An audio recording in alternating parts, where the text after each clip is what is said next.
శ్రీకృష్ణ పరమాత్మ అర్జునుని కేవలం నిమిత్త మాత్రునిగా నిలబెట్టి భగవద్గీతలోని అష్టాదశ అధ్యాయాలు ఆధ్యాత్మిక జ్ఞానాన్ని ప్రబోధించారు. శ్రీ సాయి దయామయుడు హేమాడపంతుని కేవలం నిమిత్త మాత్రునిగా చేసి తమ విచిత్ర చరిత్ర దివ్యలీలను అమూల్యమైన ఉపదేశాలను శ్రీ సాయి చరిత్ర తరణిలో పొందుపరిచారు.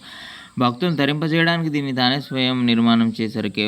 నీవు కేవలం నిమిత్త మాత్రుడవే, నా కథ నేనే వ్రాసుకుంటాను. ఆ చరిత్రను శ్రవణం మనం సంకీర్తనం చేస్తే అవిద్యాదోషం నిరసిస్తుంది, అజ్ఞానం తొలగిపోతుందని శ్రీ సాయి స్వయంగా అన్నారు. శ్రీ సాయినాథని ఆరాధించడం, శ్రీ సాయి సచరితను అధ్యయనం చేయడం రెండు ఒకటే.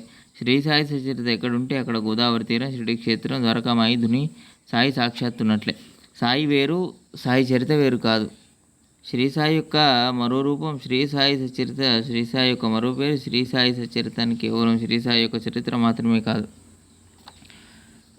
ఒకప్పుడుండి మరొకప్పుడు మాయమైపోయే నశ్వర మాయా ప్రపంచం వలె కాక సర్వత్ర సర్వకాల సర్వావస్థల్లో నిత్యం నిలిచి ఉండే సద్వస్తువు చరిత్ర.